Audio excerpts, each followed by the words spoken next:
أعوذ بالله من الشيطان الرجيم بسم الله الرحمن الرحيم والصلاة والسلام على الأشرف الأنبياء والمرسلين سيدنا ونبينا وحبيب قلوبنا وطبيب نفوسنا بالقاسم محمد علي محمد. أعوذ بالله من الشيطان الرجيم بسم الله الرحمن الرحيم اقرأ باسم ربك الذي خلق. Our whole religion is founded on literacy. Read in the name of your Lord that created you. Read, recite.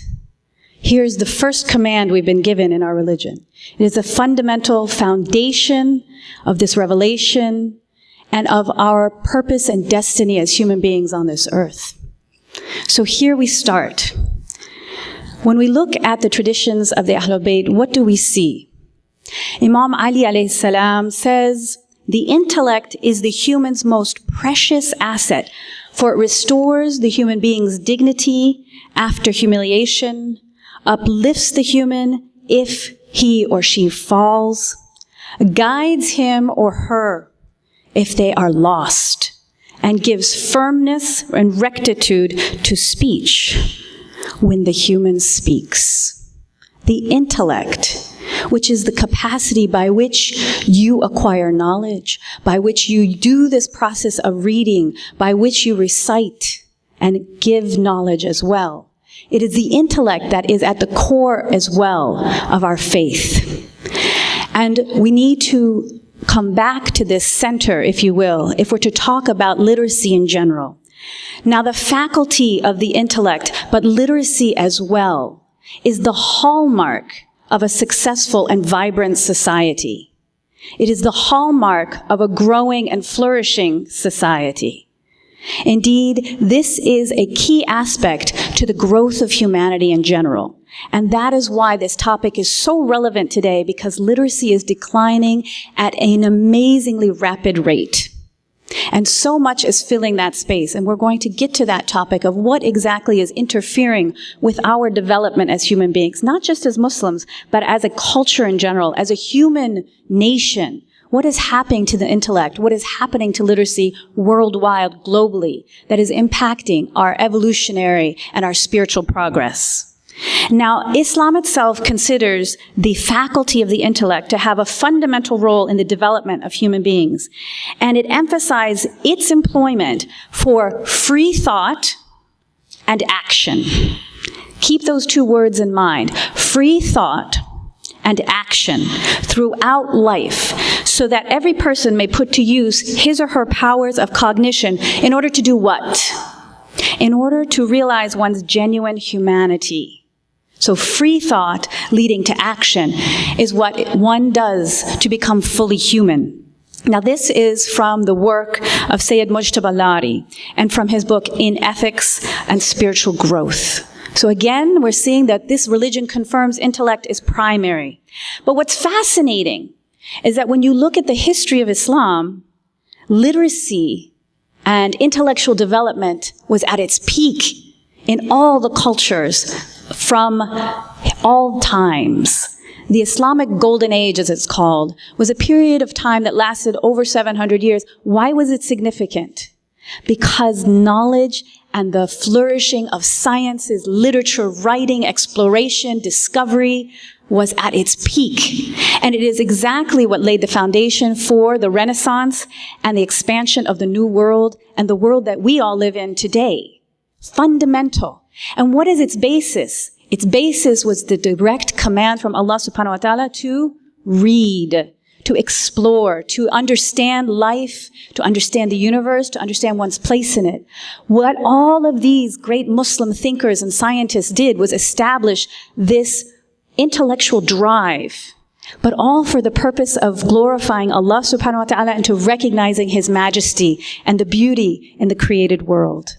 And it's vast how it impacted all of our lives, from the glasses you are wearing on your face, to the optics that are happening with these cameras, to the architecture that we see all around us, to, in fact, global navigation. So there's a professor by the name of Jared Diamond And he's actually a professor of physiology at UCLA School of Medicine. And he's a recipient of the Pulitzer Prize for Nonfiction in 1998. And he's written this book called Guns, Germs, and Steel: The Fates of Human Societies. Now, what's interesting, look at what he has to say about the Islamic Golden Age. He says, medieval Islam was technologically advanced and open to innovation. Technologically advanced, open to innovation. It achieved far higher literacy rates than contemporary Europe. Literacy. He says also that it assimilated the legacy of the classical Greeks, and to such a degree that many of the classical books that are now known to all of us came through these Arabic copies. Yes? Writing, translation, vibrant academic work, research, yes? And so what else do we see? Not only did they advance in these areas, but all kinds of sciences and all kinds of technology, metallurgy, mechanical and chemical engineering, yes? Jabir ibn Hayyan is the father of chemistry, mashallah. And then what else? Irrigation methods, and on and on. Let me tell you some of the fantastic inventions from this golden age. Windmills, trigonometry, the advancement of astronomy. What else? How many of you know what a lateen sail is? What is it? It's a sail used by Arab traders to sail around the seas without training. And what was so special about it is what? Absolutely triangular, but it also could be against and with the wind. It could be moved. And so what this allowed was the exploration and the great navigation that took place globally. It's what allowed commerce and discovery to expand at a credible pace. And this came from the Muslims and their drive towards knowledge. So we see that this is an amazing flourishing period. And it was really this flow of knowledge, the author goes on to say, from Islam into Europe that reverberated or reinvigorated the Europeans who were in what is called the Dark Ages. The Golden Age of Islam enlivened Europe, and all because of literacy. But the question is, here we all are as Muslims today. Where are we with respect to our heritage? Where are we with respect to this incredible drive for knowledge, this incredible pace of discovery and curiosity and interest in the world, all for the glorification of Allah subhanahu wa ta'ala? Where are we? Well, we are saturated in a culture today, and it's not just in the West, it's global. Because there's no question that materialism, consumerism, superficiality knows no boundaries. But if we look in a book written by Chris Hedges, it's called The Empire of Illusion, The End of Literacy and the Triumph of Spectacle. This author takes a really potent look at mass delusion. And what does he say? He says, our nation has kind of embedded ourselves in this reality of illusion. Yeah? They've replaced reality with illusion.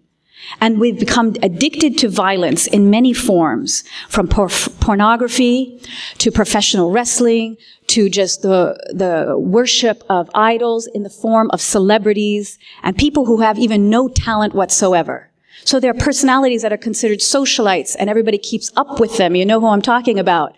And they haven't achieved anything. They're not even a singer. They're not even an actress. They haven't written anything, but somehow they're popular. How's this possible in this day and age? That someone of no substance becomes the most sought after, most followed individual in their look and in their approach to life. What on earth? Where are we as human beings? And this is not just to the Muslims, but this is a global phenomenon. This is a human problem. So what else is happening? So we see that all of this widespread infiltration of illusion, so to speak, and distraction is replacing the fundamental capacity to think and the fundamental capacity to have complex thoughts, to deal with complexities, not just simple answers, but look at things in depth. That's missing. And we are becoming so prone to have the inability to distinguish truth from illusion. They are being whitewashed, so to speak, and one is becoming inseparable from the other. And now today we have another aspect, and that's social media. And we call it social media, but that's a misnomer. because it does nothing but make you antisocial in many respects. Now, giving information for current events or global phenomena or political issues, fantastic. Getting information, fantastic. But we all know that that's not the only way it infiltrates our lives. We know for a fact that social media has made us antisocial human beings. The fact that you might take a call right now in the middle of my lecture, the fact that you might text your friend right now in the middle of my lecture is an antisocial behavior. It's a breaking down of norms, of social norms. And this is not something that we should take lightly, because this is the beginning of ripping apart the fabric of human society and of breaking apart accountability, responsibility, and the heart of the human being. Now, when we look at the advice of our Holy Prophet, sallallahu alaihi wasallam,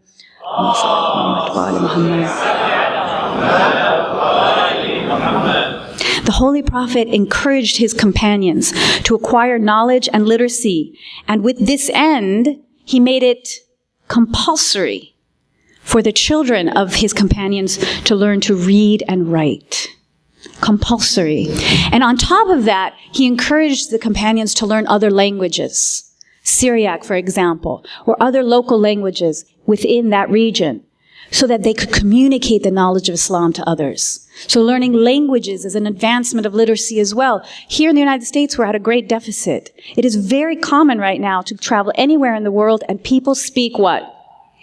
English. They can be from Finland, they can be from Spain, they can be from Venezuela, they can be from anywhere, you name it, but they also speak English. It's become a global language. But not only that, many people in other cultures have multiple language capacities. They can connect and understand and relate to other cultures and to other people. And that's a value and an asset that we have lost in this particular society.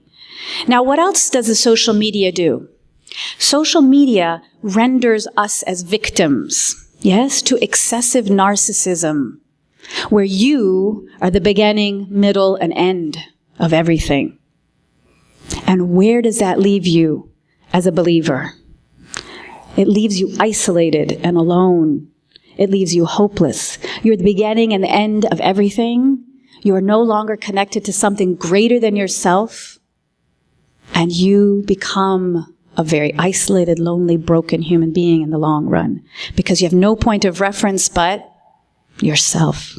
And we have limits, as Dr. Sajjad Rizvi just reminded us, of knowledge. And this is actually one aspect of that as well, when we only reference the self. Now, when we look at the writing of Ayatollah Mutahhari in Man and Universe, which is one of my favorite books, he talks about this in terms of Islam's love and encouragement of knowledge, acquisition of knowledge, and the pursuit of learning. He says that the emphasis on knowledge was the reason why Muslims so speedily spread to all corners of the world.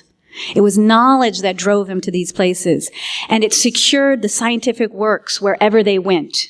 Yes? They gathered information. They brought in the texts.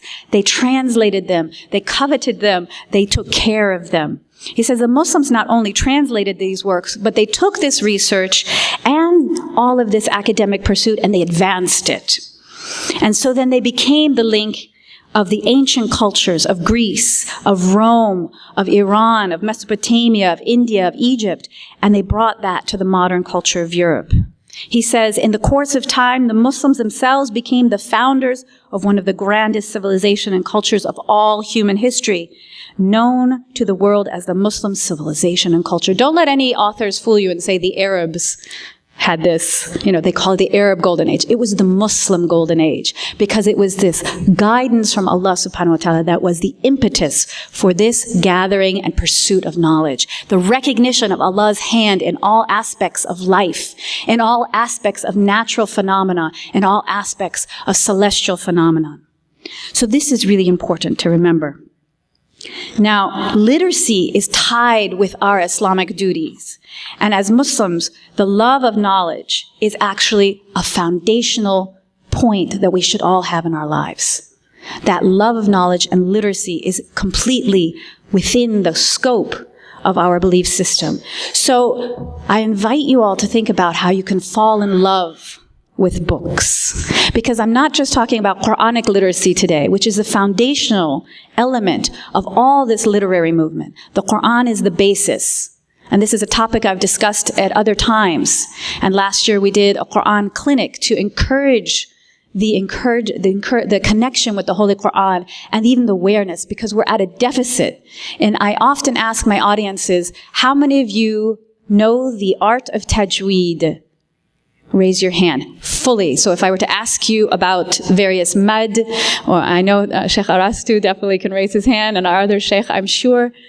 1, 2, 3, 4, 5, 6, 7, 8 people in this audience.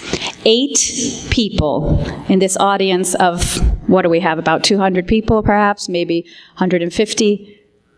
How is it that 8 of us Muslims know Tajweed?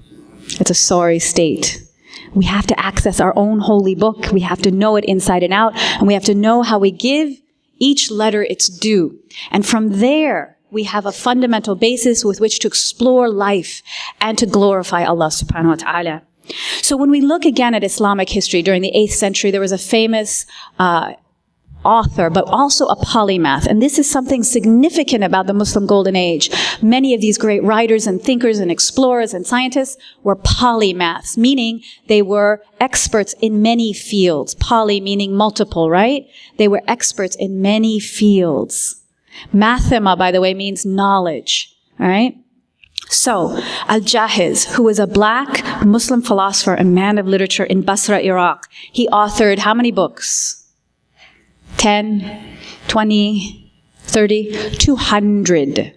200 books on a variety of subjects, from Arabic grammar, zoology, poetry, lexicography, rhetoric, and on and on.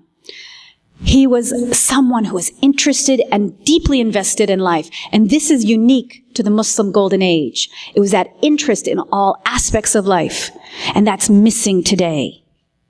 That's missing greatly. We've become specialists, or we've become trivialists, interested in minutia and irrelevant issues.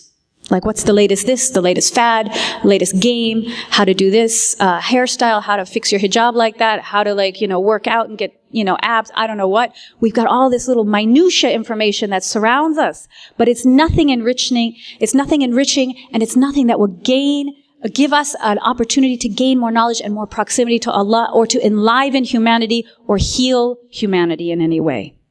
So we've saturated ourselves with trivialities, and we've left aside real meaningful pursuits that are about taking care of humanity for the sake of Allah subhanahu wa ta'ala. So when we look at him, he talks about books. He talks about the love of books. And this is true for any bibliophile, anybody who's a lover of books, yes? You will appreciate this verse that this quote. The book is silent as long as you need silence, eloquent whenever you want discourse. She never interrupts you if you are engaged, but if you feel lonely, she will be a good companion. She is a friend who never deceives or flatters you, and she's a companion who does not grow tired of you. This is a book. It has constant enrichment for you. Now, if any of you have studied Norse mythology, you will find the story of how the runes were discovered and why they were considered sacred. The writing that was considered sacred.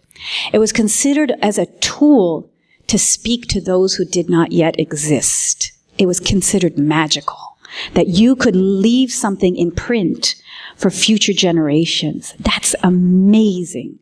Think about what writing means. It means preserving knowledge and connecting with people who yet don't exist. That's how powerful reading is. That's how powerful books are. That's how powerful knowledge is and how enduring it is.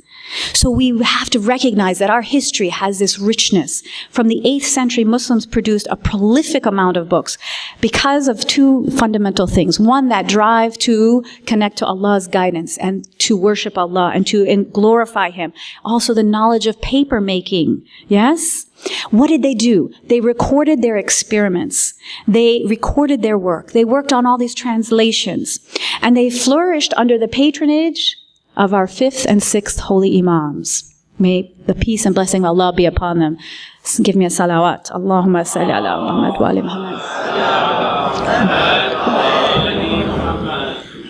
And that's a fundamental point, because often in many literature, or in various literature, you'll see that it was under the guidance of the caliphates. And yes, there were various caliphates, but there were few in number. The imams themselves as well were patrons of this flourishing knowledge and encouraged it in many ways. And we'll talk about that in specifics at the end of this lecture. Now, hundreds of libraries were opened. And let me tell you something. The custodian of the library was considered one of the most sacred and special elite roles of that society. The custodian of the library had an elevated status in that community. And the librarian would take care of the text, preserve the texts, and there was lending libraries at this golden age as well. So this is not a new phenomenon, and it didn't start with Benjamin Franklin. The idea of a lending library has been within our tradition for hundreds of years. Now, what did these libraries look like? There's a medieval historian by the name of Al-Muqaddasi, and he describes the libraries in Shiraz, Iran. This is beautiful. See, I'm trying to make you in love with the library. I'm trying to make you in love with books. You can't get a good smell out of a tablet, but if you hold that book up, it's like perfume. Now, in Shiraz, the buildings were surrounded by gardens with lakes and waterways. They were topped with domes, and they were comprised of an upper story and a lower story with a total of 360 rooms. So that's the Egyptian calendar, by the way, 360, or the Mesopotamian calendar. So if you were following that calendar, there would be one library reading room per day for the entire year. How about that? I know our scholars over here would love to lose themselves in these libraries where you have one room after another to discover and explore. Now, in each department, there were catalogs that were placed on the shelf. So that's like what we have today, or we used to have real catalogs that you could actually pull out a card and read about the book and go and find it. And all of these glorious rooms were furnished with carpets and those low-lying sofas, and beautiful tapestries and embroidery. So they were such inviting places.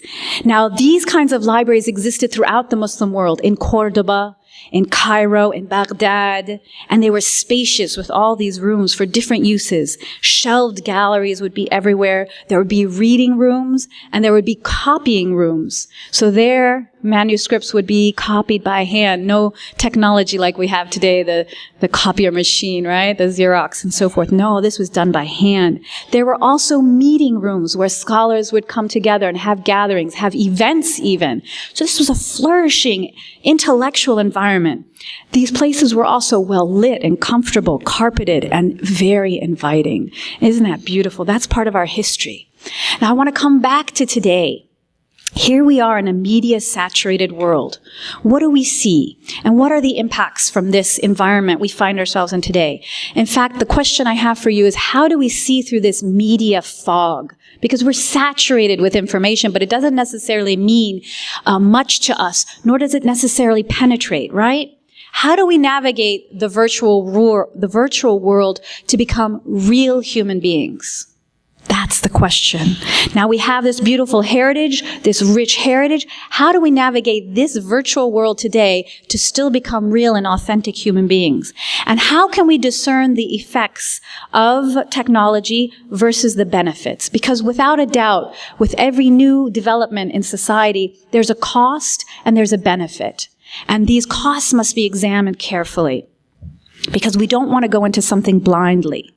Now, both our religion and the system of education that I follow, called Waldorf education, whose proponent is Rudolf Steiner, both say the same thing with respect to technology and the development of a culture. They say it's not about us rejecting a contemporary culture, right? But it's about understanding its effects, its impact, the benefits, and the costs with clarity of mind and not blind acceptance. Life is always going to progress and change. And it's not that we reject this technology, but we say, what way does it benefit us and what way does it harm us? Because with every technology, there's a loss. And you can't underestimate that loss, because you're also losing human capacity, human skill, and human brain capacity. Reference 1984, as I mentioned to some folks before. If you look at George Orwell's writing, you'll see that one of his tasks was to rewrite history, yes? And one of the institutions of that fictionalized dystopian world was the reduction of language. Remember? Newspeak. Good plus good. Ungood, double plus ungood. Reducing intellectual capacity through manipulating language. Does that happen today? You do it every day. When you reduce texts to letters, to single numbers, and your phone. And every time you do that, you're slicing a part of your brain off. You're slicing intellectual capacity off. You're dissolving part of your human intellect. And Orwell spells that out for us. That's a warning, and that's something you should think about. We have another image in the media today of the impact of excessive technology, and it's from the movie WALL-E. When you saw the human beings, they were all like gelatinous blobs floating on devices that had push buttons, and yet they were completely and totally unaware of one another. In fact, it's towards the end of the movie where two of the individuals on these floating carpets, so to speak, bump into one another and recognize that there's another human being there. That's a potent statement of our cultural state today. And this is an image that should warn us about the excessive reliance on these technologies. In fact, what do we see in the statistics? Children today, from the ages of 2 to 18, average almost 5 hours outside of school, plugged into some type of electronic media. 5 hours every day. Another statistic says even adults are on technology, social media in particular, 30 hours a week.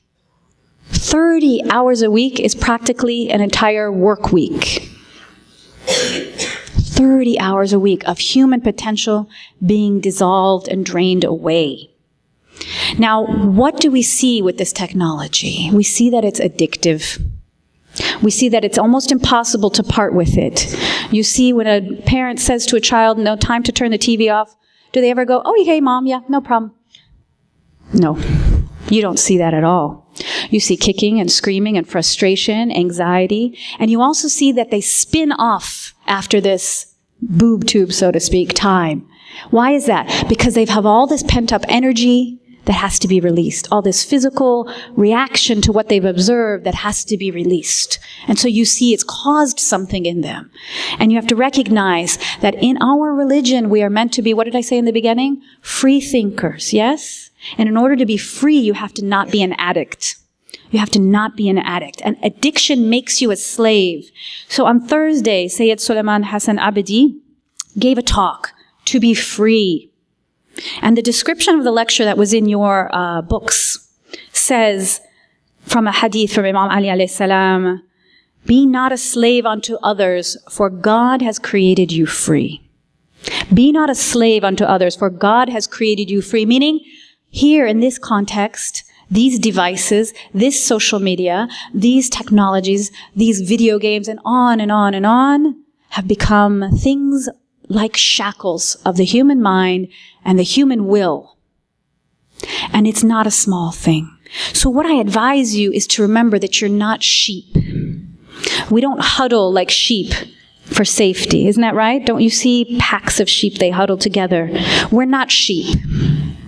So don't go after things in a huddle. Well, this person has this game, or that boy has the latest phone, or all my friends have this or that. You're not sheep. You're human beings with the capacity to think, to be different, to be unique, to question. And instead, you want to huddle like sheep. Stop being sheep. Be human beings. Because Allah has created you to be a free and unenslaved. Free your mind. Now, really, many people believe that technology, such as computers, has led us to advancements in education specifically. But if you actually look at the research, what do we see? 30 years of research regarding how technology within the schools specifically has impacted the development of children and their advancement academically shows that there's absolutely no clear link between using computers in the early grades and improved learning. There's no link. So what are we going to do with this information? We have to understand that the healthy child, the healthy human being, is a mobile one, moving, acting, being involved in life. And therefore, if you want to develop healthily, I'm going to give you the advice on how to do so right now. And this is where we're going to begin to wrap up. You have to recognize that the visual centers of the brain are active when the child is watching a screen, okay? But the body is passive. And what most people think is that children can acquire, for example, language skills or literacy skills from devices. This is a fallacy because the brain, literally, the literacy portions of the brain that are about acquiring reading skills and comprehension skills are not activated during the passive act of watching a screen. So this is where we come to understand that all the claims that this technology will bring advancements in literacy or advances in academics is actually false. So what do we see? There's a doctor by the name of Susan Johnson. She's a medical doctor. She says the proprioceptive system of the body. Okay, what is this system? This is a system of the body that gives you spatial awareness, gives you the sense of balance, is a sense of your being within the world, okay? Proprioceptive center of the brain. It's activated and developed through active play and through hands-on actions and through movement. Yes? Now, if this center is inhibited, what happens? This is actually the center of the brain that is directly related to reading, writing, and spelling, which are abstract capacities. Look at that. Physical movement, balance, play, sensory motor activity is directly linked to what? Reading, writing, and acquiring abstract information. And what do most children have to do today? Sit what? Sit still. And more children are sitting still at earlier ages and are being immobilized when they need to be playing, they need to be active, they need to be exploring.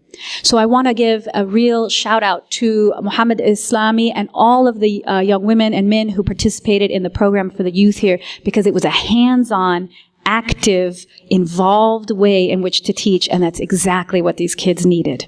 Excellent work. And that is something that will develop further intellectual skills in the future. So remember that technology immobilizes, whereas the young child needs to be mobile. If you remember that point today, that is the most critical point, because it's the basis for future literacy development. Now, there's more to say about this topic, and it's hard to encapsulate it in I've already gone over time, but I want to end with reminding you that, again, this is just an introduction. There's plenty more to discuss about the impact of media. We could even do a whole weekend seminar on this topic. But I want to leave you with a beautiful picture of what our holy imams have for us as an image, as a pattern, as a process for us to encourage and develop literacy. When we look at the history of Imam Jaffar as-Sadiq alayhi salam, Allahumma salli ala Muhammad wa ala Muhammad. I need another one. I don't like lame salawats. Allah. Muhammad wa Ali. This salawat, by the way, means Allah connect us. From wasala, connect. It's not just peace and blessings, connect us to these beings. Why? We need to be lifted up. What can we be connected to? The system in Imam Jaffar as-Sadiq is this. During his time, he encouraged literacy development and dialogue. Now remember, the Arabs of the Holy Prophet, may peace and blessings be upon him, time, they were confined to poetry, rhyme and rhythm and meter and so forth to express. Now when the Imam Jaffar as-Sadiq came, he encouraged people to write and explore through prose, meaning unmetered, unstructured writing. He wanted people to develop their thinking outside of limitations. So what he actually did is that he developed a system in which he would encourage people to develop manuscripts, and they would be presented to a committee of himself and two other individuals, and these manuscripts would be discussed and presented, and then there would be a winner. So in other words, he's encouraging what we would call today like a Nobel Prize, meaning people submit their work, their discoveries, their explorations, and it would be judged, and it would be promoted, and it would be presented, and it would encourage others to do the same, because now it became a competition, and who doesn't like a good competition, right? And now the competition wasn't to be the greatest warrior. The competition wasn't be to the best poet anymore. Now the competition was who's going to be the most intellectually advanced, who's going to promote literacy and advance the human condition. Inshallah, it will be all of you. So, Assalamu alaikum wa rahmatullahi wa barakatuh.